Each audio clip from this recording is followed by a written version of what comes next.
자, 압도적 뉴스 콘텐츠 3프로 뉴스룸입니다. 안녕하세요, 이주호 기자입니다. 안녕하십니까, 류종훈 기자입니다. 자, 오늘은 네. 기분이 참 좋습니다. 좋으세요? 아, 왜 좋아요? 연휴잖아요. 연휴 전날? 네.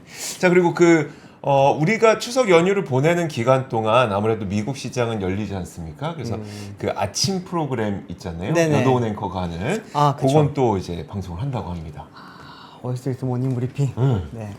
대단하시다. 저 고맙습니다, 되게. 네. 정말 고맙습니다. 여러분들도 그 많은 사랑과 응원과 함께 방송을 좀 시청해 주시면 좋을 것 같습니다. 네, 그렇습니다. 오늘 장이 어땠나요? 오늘 쏘쏘? 근데 네. 그게 있는 것 같아요. 제가 쭉 보니까 네. 삼성전자와 SK 하이닉스 빼고 다 올라가는 그런 분위기. 약간 되게 그러니까 상승하는 종목은 되게 많은데 지수는 네. 좀 멈춰 있는. 그래서 상위 종목 몇 개 빼고는 다 같이 올라가는 뭐 그런 느낌을 좀 받았습니다. 그러네요. 저 상위 종목 가운데 네. 상승률이 높은 종목들이 굉장히 많았습니다. 저 무거운 애들이 저렇게 움직였구나. 네. 아마 이 무거운 애들 중에서도 정말 무거운 데가 하나 있어요. 어디요? 하나 업종도 무겁고 네. 주가도 무겁고 그런 데가 하나 있는데 어딜까요? 아연 하면 생각나는 아연 하면 고려 아연. 그렇죠. 네. 고려아연 이야기 한번 해드리겠습니다. 오늘 뭐 많이들 이제 워낙 이야기가 많이 나왔으니까 다들 네. 알고 계실 것 같은데 고려아연이 사실은 예전부터 경영권 분쟁 이야기 좀 많았잖아요. 네. 근데 이제 어제 저녁에 갑자기 MBK 파트너스로부터 이제 경영권 분쟁에 대한 경영권 그 참여에 대한 이야기가 이번에 나왔고 이를 위해서 지분을 인수를 하겠다는 이야기가 나오면서 오늘 내내 지금 MBK, 고려아연, 영풍 지금 바쁘게 돌아가고 있습니다. 네. 그런 와중에 정말 뜨겁게 움직인 거는 주가였어요. 주가 차트 좀 하나 좀 띄워주십시오. 네. 고려아연이 진짜 비싸요. 한 주당 가격이 원래 어제까지만 하더라도 55만 원대였거든요. 그렇죠. 근데 오늘 지금 하루에 11만 원이 올랐습니다. 11만 원이 올라서 총 19.78% 오른 66만 6천 원에 이렇게 지금 장을 마쳤고요. 영풍 같은 경우에는 상한가 같죠. 점상입니다. 점상 거의. 이거보다 더 뜨거운 기업이 있습니다. 어디예요? 영풍 정밀. 영풍 정밀 보실까요? 여기 진짜 점상이네요. 야. 장 시작과 동시에 상한가로 장을 그대로 마쳤습니다. 근데 이거 저희가 권 팀장님하고 같이 얘기를 하다가 네네. 문득 그 MBK가 영풍 정밀을 얼마에 사기로 했지? 2만 원 아닙니까? 맞습니다. 그럼 상한가 지금 해서 12,000원이잖아요. 그렇죠. 2만 원까지 세 번 점상 갈 가능성도 있는 거 아닙니까? 그렇죠. 네. 2번 이상 가야 되니까 저기서는. 사야 된다는 말씀이신 거? 못 사죠. 지금 상한가 갔다는 것 자체부터가 거래가 안 된다는 거잖아요. 점상이니까. 매도하는 사람이 없으니까 살 수 있는 물량이 존재하지 않는다는 거잖아요. 네. 그래서 아마 이미 갖고 계신 분 외에는 뭐 이건 살 방법은 아마 없을 것 같은데요. 맞아요. 지금 많은 분들이 방금 제가 말했던 것처럼 그 생각을 하실 텐데 네. 2만 원까지는 사실상 지금 가격 올라갈 폭이 정해져 있다고 볼 수 있기 때문에 네. 아까 보셨잖아요. 점상입니다. 점상이라는 게 시작과 끝까지 한 번도 없이 계속 상한가라는 거잖아요. 네. 저희가 들어갈 틈이 없습니다. 2만 원 넘어가면 한번 좀 보시면 좋을 것 같고요. 그러면 왜 사요? 2만 원 넘어서 왜 사? 공개 매수를 좀 네, 어쨌든 지금 사고 싶지만 못 사게 되는 지금 주식이 돼버리긴 했는데 영풍정밀이 오늘 그럼 어떤 일이 있었냐라고 하면서 보시면은 뭐 많이들 아실 겁니다. 어쨌든 MBK와 영풍이 손을 잡게 됐고 뭐 표면적으로는요. 그리고 이제 고려아연은 이제는 그 경영권이랑 이 경영권과 주식을 좀 지켜야 되는 지분을 지켜야 되는 상황이 된 상황인데 고려아연이 굉장히 좀 많이 화가 나 있는 것 같더라고요. 저는 공시에서 이런 단어를 이렇게까지 많이 쓴 건 처음 봤는데 오늘 이제 그 MBK 쪽에 이런 지금 경영권 어떻게 보면 참여 그리고 이제 지분 공개 매수에 대해서 고려아연의 그 입장 발표가 있었습니다. 보통 근데 이제 뭐 입장 발표 같은 경우에는 이제 뭐 보도자료를 통해서 저희가 많이 받긴 하는데 보도자료 내용 그대로 지금 공시에 나와 있거든요. 공시에 어떻게 나왔었냐면 한번 보시면은 본 공개 매수는 당사와 아무런 사전 협의나 논의 없이 당사 최대 주주인 영풍이 제가 노란색으로 표시한 거 한번 보십시오. 기업 사냥꾼. 기업 사냥꾼 MBK 파트너스와 결탁하여 일방적으로 진행하는 공개 매수로서 뭐 당사는 위와 같은 공개 매수 시도가 국가기관 산업에 어쩌고저쩌고 이렇게 이야기를 합니다. 제가 지금 이거를 한 A4 용지 한 장 반 정도 되는 이 입장문이었는데 네. 거기에서 기업 사냥꾼이라는 단어가 5번이나 나오더라고요. 보통 공시에서는 기업 사냥꾼이란 표현을 그렇게 잘 안 흔히 쓰죠. 쓰진 않죠. 네, 잘 안 쓰는 겁니다. 그렇기 때문에 와, 저 정도로 지금 화가 많이 났구나라는 좀 생각이 들었고요. 지금 최윤범 고려아이언 회장 쪽에서는 여기에 대해서 지금 공개 매수를 저지하기 위해서 대응에 나설 걸로 많이들 생각을 했습니다. 네. 그러다 보니까 또 바로 고려아이언이랑 죄송합니다. MBK 파트너스 영풍 쪽에서는 그럼 자사주 매각을 할 수 없다라고 하는 그 지금 가처분 신청도 낸 상황입니다. 네. 그런 상황에서는 일단은 지금 최윤범 회장은 자체적으로는 이제는 그 경영권 방어를 하기 위해서 자사주를 매입을 하는 게 사실상 불가능해졌다고 볼 수 있거든요. 네. 이번 공개 매수 같은 경우에는 지금 20일까지인가요? 죄송합니다. 네, 22일까지 지금 죄송합니다. 22일간 네, 공개 매수를 진행을 네. 합니다. 그런데 여기서 이제 추석 연휴랑 공휴일을 제외를 하면은 영업일은 한 10일 정도 된다고 합니다. 네. 열흘 동안에 이제 공개 매수에 나설 건데 여기에 대해서 지금 최윤범 회장은 방어를 해야 되는 거죠. 그러면 그만큼의 돈이 있어야 되는 거네요. 그렇죠. 네. 돈도 있어야 되고 사실 지금 원래는 그렇죠. 돈이 있어야 되겠죠. 네. 그런데 보통 이럴 때는 뭐 돈을 어떻게든 만들어서 자사주를 매입을 해서 여기에 대해서 방어를 하는 게 통상적인 이야기고 아니면 이제 백기사를 다시 네. 초청을 해야 되는 거죠. 지금 백기사를 찾아야 되는 상황이기는 한데 좀 많이들 여의치 않다라고 좀 보고 있습니다. 그건 한번 지분 구조를 한번 보시면 아실 수가 있는 게 네. 공개 매수 전과 후에 지금 지분율 변화 예상에 대해서 BNK 투자증권에서 이제 정리한 게 있어서 가져왔습니다. 지금 전이 현재 상황이라고 보시면 됩니다. 예. 장씨 일가라고 하면 영풍의 이제 그 오너가죠. 오너가에서 지금 5.03%를 가지고 있고요. 고려아이언 지분율입니다. 네. 영풍 그룹이 지금 이제 25.4%를 가지고 있고 다른 계열사들이 2.71%를 가지고 있습니다. 합치게 되면은 이제 장씨 일가의 지분율은 33.13%입니다. 네. 그리고 이제 최씨 일가라고 하는 쪽을 한번 보면 현재 지금 고려 아이언의 오너라고 볼 수 있죠. 네. 경영자. 네. 네, 경영자. 네, 그러면 이제 최씨 일가는 지금 15.51%를 가지고 있고요. 하나그룹이 7.75%, 현대차그룹이 5.05%, LG화학이 1.89% 이렇게 쭉 가지고면서 이제 총 33.74%를 가지고 있습니다. 네. 굉장히 비슷한 지금 지분율인데 어쨌든 최씨 일가가 지금 0.61% 정도 더 많이 갖고 있는 상황입니다. 근데 여기 뭐 많이들 아시겠지만 현대차 그룹에서 이제 HMG 글로벌에서 마지막에 들어오면서 네. 사실상 백기사 역할을 해주면서 최씨 일가의 지금 지분율이 높아진 상황이거든요. 네. 그런데 옆에 공개 매수 후를 보시면은 이번에 MBK 쪽에서 지분 매입을 할 게 보시면은 최소 7%에서 최대 14.6%까지 지분을 매입을 하겠다고 했습니다. 네. 이렇게 되면은 최소 만약에 이거 다 공개 매수가 성공하잖아요. 예. 그렇게 되면은 최소 40.11%의 지분율을 가지게 되고요. 만약에 최대치까지 다 매입을 하게 된다. 그러면은 47.74%까지 지분율이 높아지게 된다고 합니다. 이야. 이렇게 되면 이제는 이제 최씨 일가와의 지분율 차이가 네. 꽤 많이 나죠. 그러네요. 6.37%에서 최대 14%까지 차이가 나게 됩니다. 그러면은 지금 최윤범 회장 쪽에서는 어쨌든 우리의 백기사를 역할을 해줬던 하나그룹, 현대차그룹, LG화학 이쪽에 지금 좀 들어와주면 좋지 않겠냐 그러니까요. 라고 네. 생각을 할 수가 있잖아요. 근데 이게 좀 쉽지는 않은 것 같습니다. 각 회사마다 지금 요즘 어렵잖아요, 사실은. 그러다 보니까 하나그룹하고 LG화학의 경우에는 진짜 참여하기 정말 어려울 것 같고 LG화학은 돈이 없죠. 하나그룹도 최근에 이제 방산으로 그 대우조선해양 사서 하나오션 만들고 한다고 지금 돈이 그렇게 썩 많을 것 같진 않고 그나마 현대차그룹이 좀 가능할 것 같은데 네. 그 부분도 좀 어렵습니까? 현대차그룹에서도 아직은 뭐 공식적으로 당연히 말을 하고 있지는 않습니다. 현대차그룹이 현금성 자산이 좀 수십조 정도 가지고 있긴 하거든요. 네. 많기는 하지만 아시겠지만 현대차그룹이 지금 자체적으로 투자를 해야 되는 게 굉장히 많아요. 그렇죠. 지지난주에 현대웨이라고 하는 CEO 인베스터데이에서 발표했던 자료 그 플랜을 보시게 되면은 지금 투자를 해야 되는 돈이 거의 뭐 100조입니다. 네. 그렇기 때문에 이 부분에 대한 투자를 할 여력이 지금 뭐 여기에 다 집중을 해야 되다 보니까 투자 여력이 있다고 하더라도 네. 지금 고려아이언 쪽에 백기사 역할을 제대로 해줄 수 있을 건가? 이거는 조금은 뭐 쉽지 않은 상황이라고 사실은 볼 수 있을 것 같습니다. 네.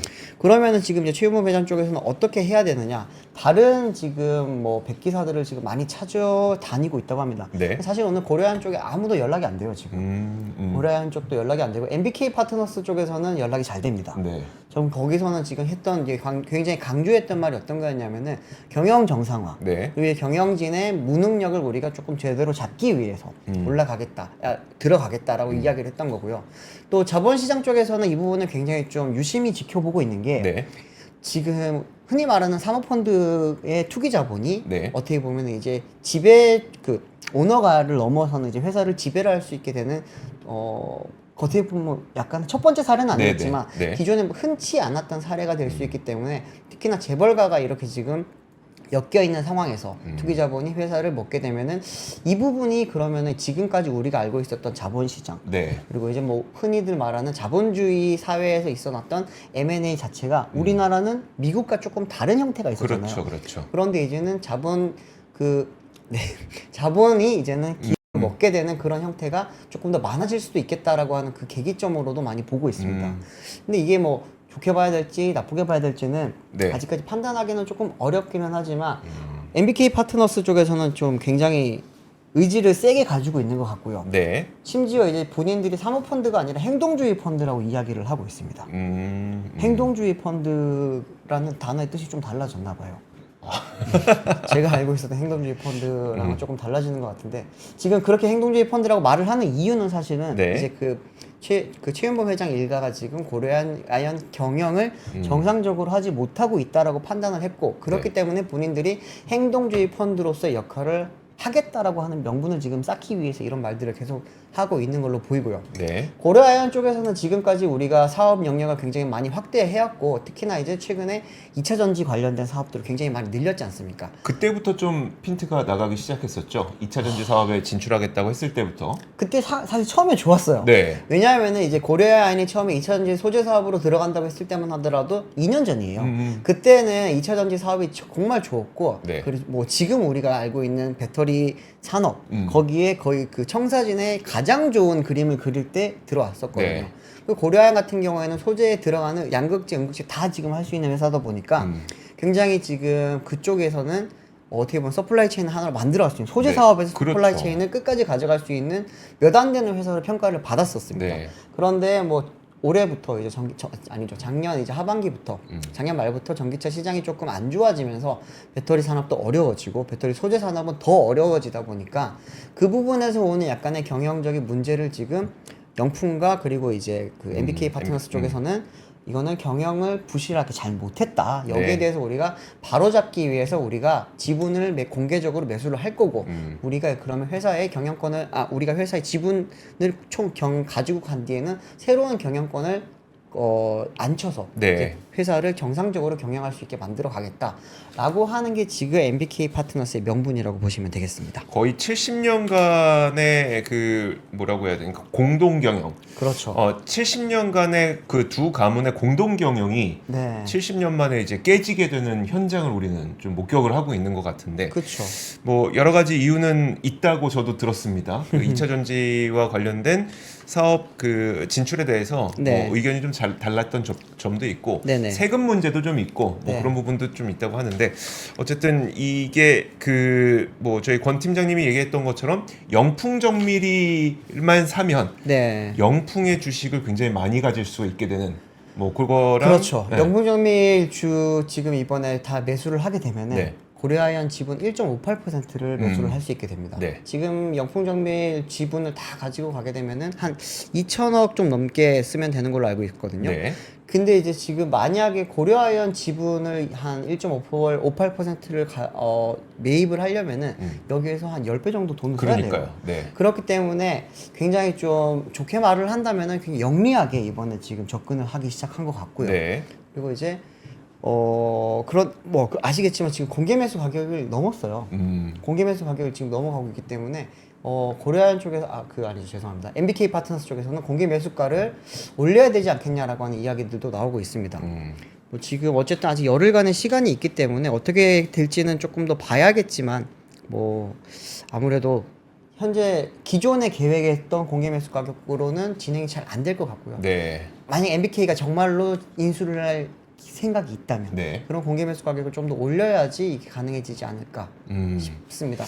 한동안 굉장히 뜨거운 관심이 될 것 같습니다. 네, 앞서 뭐 한번 한국엔컴퍼니 인수 당시에도 한번 공개 매수가 실패했잖아요. 네. MBK 같은 경우는 그때 당시에 돈을 한 6, 7천억 정도 준비를 해서 이거를 충분히 인수할 수 있지 않을까라고 했다가 이번에는 아예 돈도 2조 넘게 준비를 한 상황입니다. 네. 2조 원 이상 지금 실탄을 마련해 뒀기 때문에 매수가를 조금 더 올리면서라도 아마 달려들지 않을까라고 하는 그런 전망들이 많이 나오고 있습니다. 네, 알겠습니다. 네. 자, 그리고 다음 소식도 한번 보도록 하겠습니다. 다음 소식은 그 엔비디아랑 오픈 AI가 백악관 회동을 했습니다.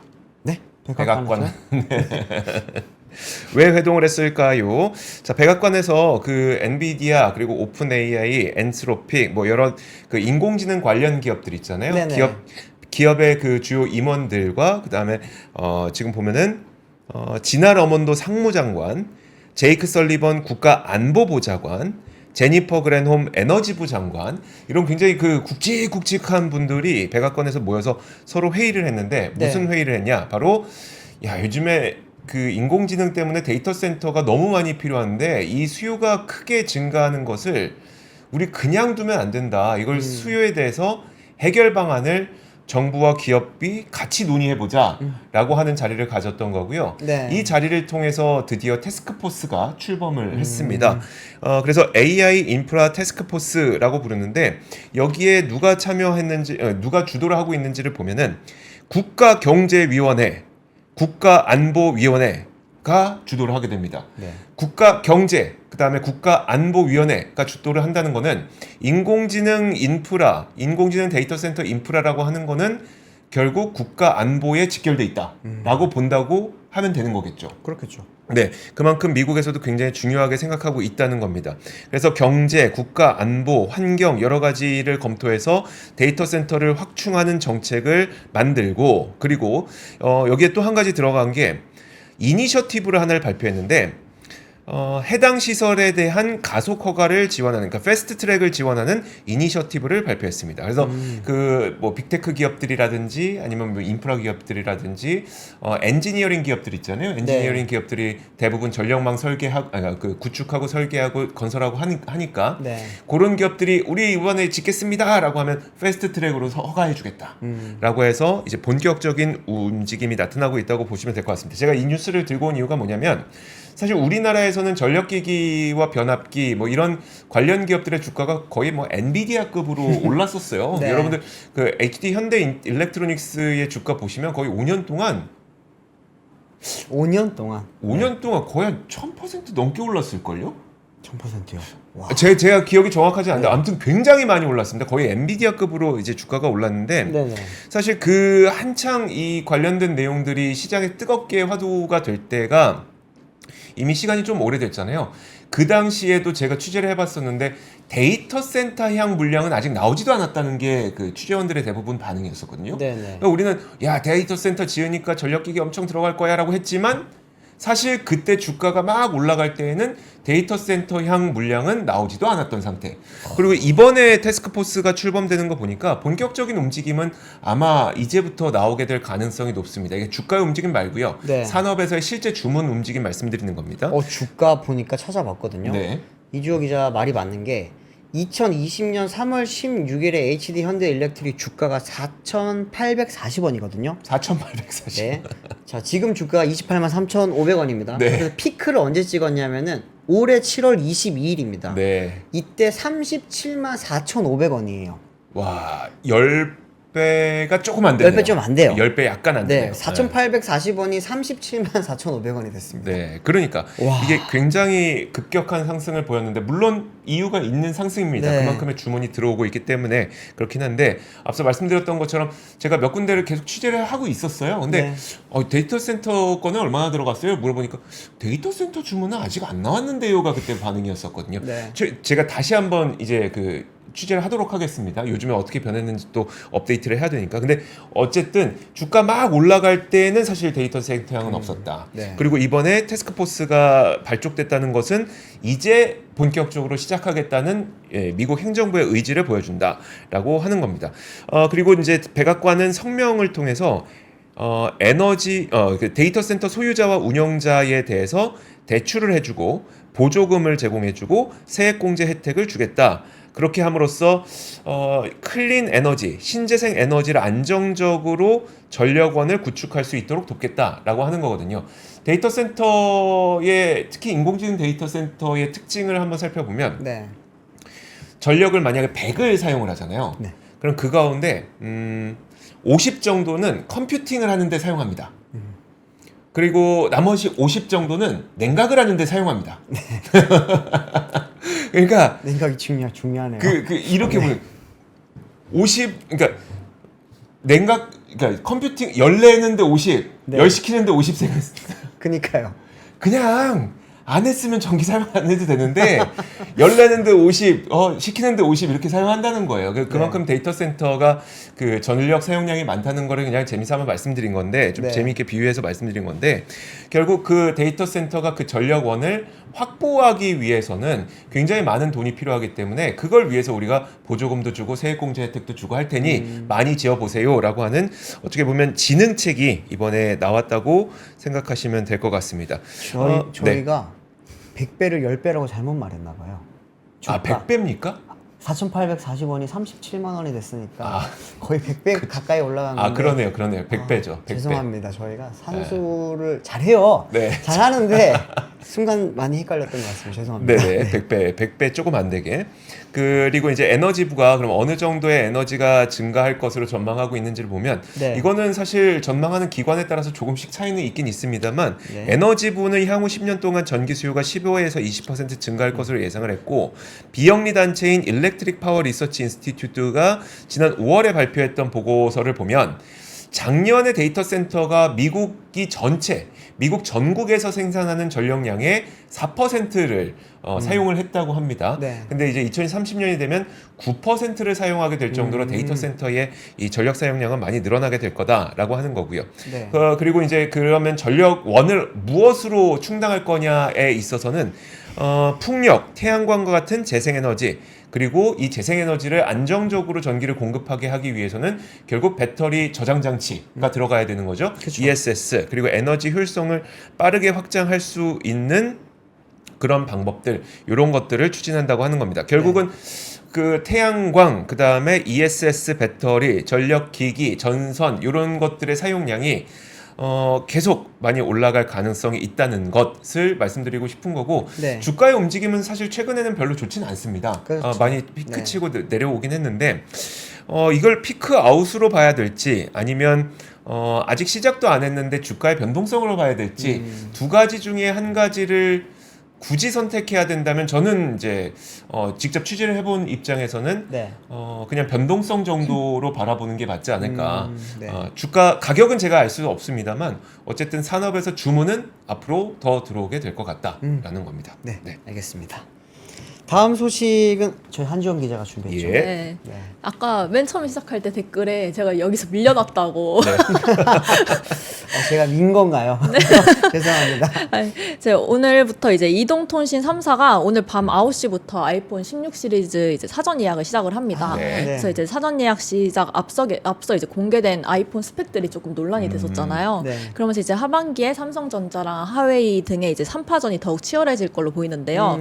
좀 먼저 표를 보여주시면은 우선 이동통신 3사가 공개한 공시지원금을 보면요. 공시지원금이 고가가 요금제를 이제 쓸 수 있도록 더 많이 지급되는 건데 네. LG 뉴플럭스가 이제 최대 45만 원으로 가장 많았고요. 네. SK텔레콤이 공시지원금이 이제 최대 26만 원으로 측정이 됐고 네. 또 KT도 최대 24만 원의 공시지원금을 책정했습니다. 어. 근데 다만 이제 통신사에서 소비자가 이제 휴대폰을 구매할 때 네. 소비자는 이제 공시지원금을 한꺼번에 받거나 아니면 매월 요금의 한 25%를 할인해주는 선택 약정을 고를 수 있거든요. 네. 그래서 그 둘 중에 하나를 고를 수 있는데 최근에는 소비자들이 공시지원금보다는 매달 요금 25% 할인해주는 선택 약정을 더 선호를 한다고 합니다. 그렇죠. 그래서 이제 공시지원금 경쟁으로 3사의 뭐 판매에 영향을 미치진 않을 걸로 보이고요. 네. 근데 지금 사실 아이폰이 작년에도 그렇고 올해도 그렇고 출시할 때마다 전보다 좀 못하다는 평가가 굉장히 많은데요. 작년에도 이제 15가 출시될 때 반응도 뭐 14와 별반 다를 게 없다 네. 이런 인식이 있었는데 그래서 이번 아이폰은 뭐 16으로 뭐 짝수로 사야 된다 이런 말도 있기도 했었고 맞아요. 근데 또 AI 기능 때문에 좀 더 기대를 기대를 많이 모았죠. 많이 한 측면이 있는데요.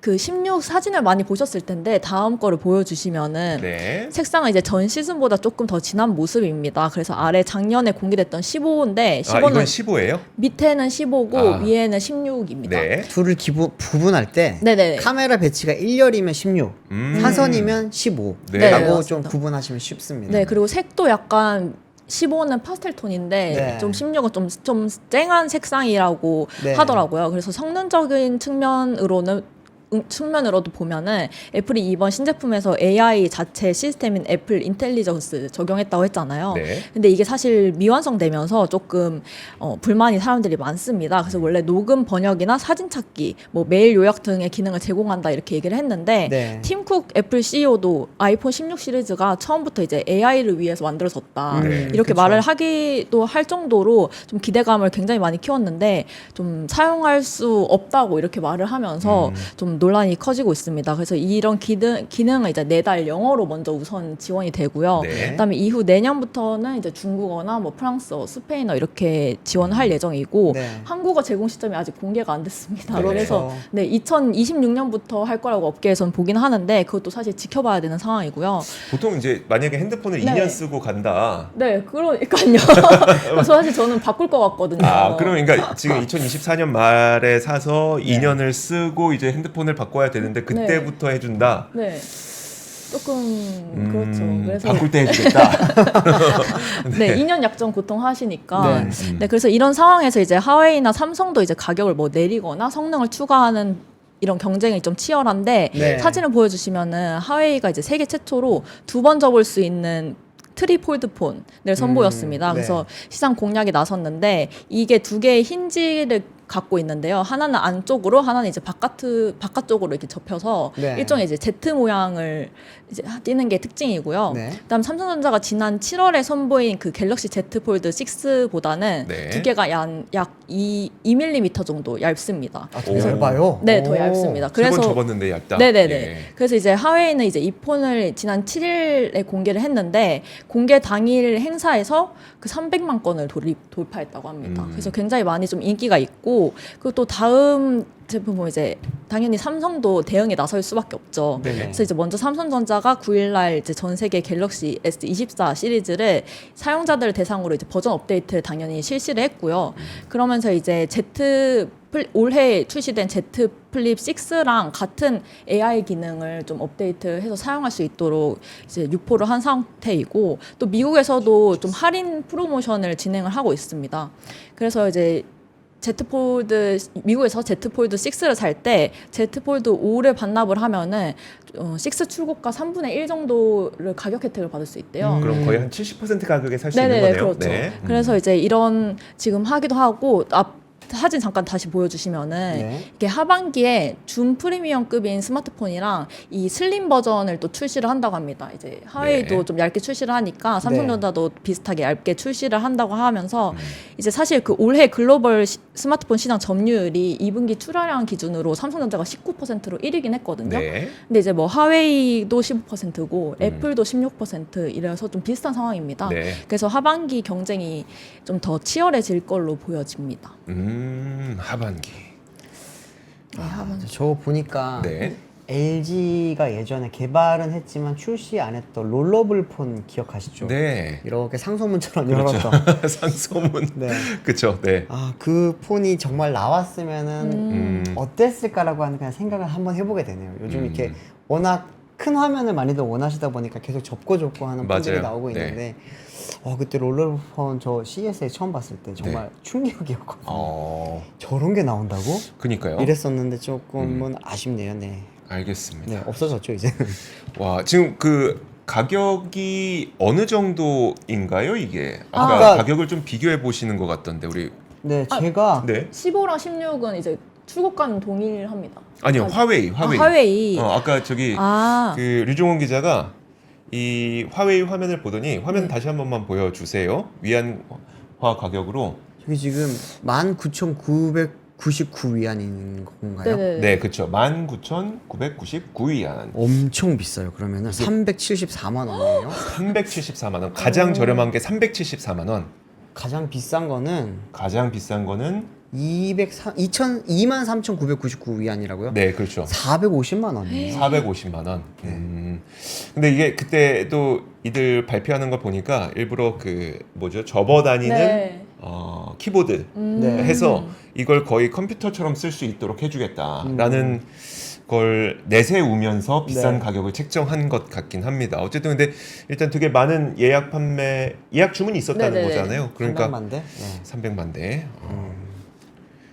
자, 알겠습니다. 좋습니다. 네. 자, 다음 뉴스 한번 보도록 하죠. 다음 뉴스는 그 이제 추석 맞이 뉴스 하나 해야죠. 추석 맞이 뉴스. 네. 뭐냐면 일단 꿀팁. 그러니까 우리가 추석 때 알아두면 좋을 만한 꿀팁 몇 가지 잠시 후에 전해드릴 건데 네. 그 추석 전에 이렇게 상여금 회사에서 지급하는 곳들 꽤 있잖아요. 네네. 직장인 10명 중 3명은 올해 추석 상여금을 받는 것으로 나타났다고 인크루트에서 밝혔습니다. 네. 그래서 얼마 받는지 보니까 평균적으로 한 84만 원 정도는 받더라. 대기업이 한 146만 원 정도 받고 네. 공공기관이나 공기업이 한 120만 원 정도 받고 중견기업이 74만 원, 중소기업이 한 52만 원 정도 받더라라는 이야기가 있었습니다. 그리고 제수 비용에 그 아무래도 추석 때는 우리가 제사상을 차려야 되니까 제수 네. 비용에 대한 관심도 많을 텐데 제수 비용은 4인 평균 기준으로 33만 4,800원 정도가 든다고 소비자단체협의회에서 내놨습니다. 가장 비싼 곳은 뭐 백화점 그리고 대형마트와 SSM은 한 28만 원에서 29만 원. 자, 그렇고 이거 뭐 그렇게 중요하지 않습니다. 네, 그러면 꿀팁. 꿀팁 주세요. 일단 고속도로 통행료 면제는 이제 뭐 당연히 알죠. 네. 그리고 그 대중교통 새벽까지 연장 운행. 서울시가 추석 기간 동안 지하철과 버스를 새벽 2시까지 연장 운행하는 방안. 요거 중요합니다. 젊은 분들이 좀 더 늦게까지 놀고 택시 아닌 타고 네. 들어갈 수 있어야 되니까. 근데 이제 우리가 그 이 연휴 기간 동안에는 그 뭐죠? 이렇게 사람들이 막 놀러 다니면서 네. 불법 주차할 수 있잖아요. 그쵸. 그래서 주요 지역에서의 주차 단속을 굉장히 강력하게 할 거라고 합니다. 주차 단속을 세게 할 거라고 하니까 그런 네. 부분들은 조심하셔야 되는데 요걸 알고 이 카카오라든지 이런 그 카카오 모빌리티에서 무료 주차장을 내가 알려줄게. 오. 추석 맞이 무료 주차장 알림이 그 서비스를 넣었어요. 이야. 그래서 여러분들 그 어디 뭐 저기 부모님 댁 가시거나 네. 아니면 어디 여행 가시거나 했을 때 무료 주차장 잘 찾아갈 수 있게끔 네. 애플리케이션 통해서 정보가 제공이 된다고 합니다. 그리고 그 이번 명절은 이게 뭐 정치적인 어떤 논란을 떠나서 네. 다치면 좀 안 될 것 같다. 병원 그러니까. 아프면 어떡하지에 대한 네. 걱정이 좀 있잖아요.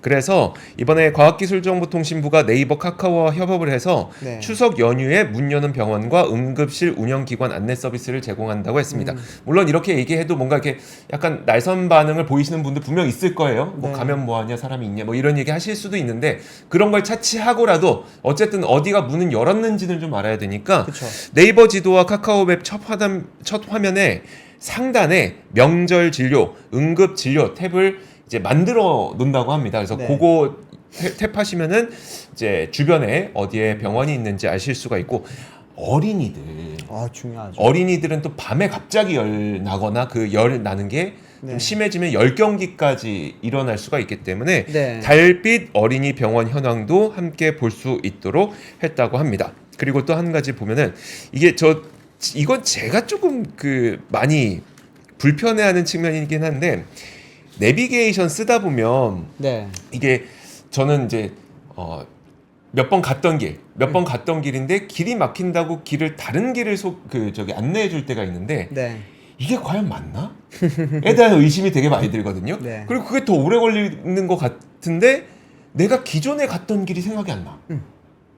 그래서 이전에 갔던 길을 소개해 준다고 합니다. 카카오에서. 그래요? 네. 아, 자, 카카오 모빌리티에서 이번 추석 때 좀 여러 가지 준비를 많이 했습니다. 저는 가장 뭐 그래도 우리가 쓸 수 있는 거는 추석 무료 주차장 정도가 되지 않을까라는 네. 생각이 듭니다. 네. 저도 항상 그 고향 갈 때 보면 네. 이제 많은 사람들이 네이버 지도나 티맵 쓸 거 아니에요. 네. 그러면 거기서 이제 가장 빠른 길 해서 가면은 다 가장 빠른 길로 가면 그 길이 가장 느린 길이 되지 않을까? 맞아요. 라고 하는 의구심을 갖고는 있습니다. 네. 그래서 저도 약간 그러면은 내가 아는 길로 가야지 라고 해서 가보면 막혀요. 그러니까. 네. 그래서 제가 여러 번 해봤는데 어떻게 가든 도착하는 시간은 비슷하더라고요. 좀 믿는 게 낫긴 해요. 데이터를 믿는 게 낫긴 한 것 같습니다. 네. 자, 좋습니다. 그러면은 저희가 얼추 다 시간이 됐기 때문에 네네. 오늘 뉴스는 여기까지만 전해드리도록 하겠습니다. 자, 이제 오늘이 지나고 나면 여러분들께서도 그 추석 연휴를 보내게 되실 거고 네. 아마 지금도 이미 고향으로 귀향길을 떠나신 분들도 많이 많이 계시죠? 계실 것 네. 같습니다. 안전하고 즐거운 여행, 그 다음에 안전하고 즐거운 연휴 보내시고 저희는 다음 주 목요일에 오도록 하겠습니다. 추석 잘 보내시고요. 함께 해주신 여러분 고맙습니다. 감사합니다. 감사합니다. 박근영, 이선영, 사경인, 염승환 투자 마스터들의 세심한 케어로 건강한 투자 습관을 만드세요. 3프로 멤버십 3프로 앱에서 확인하세요.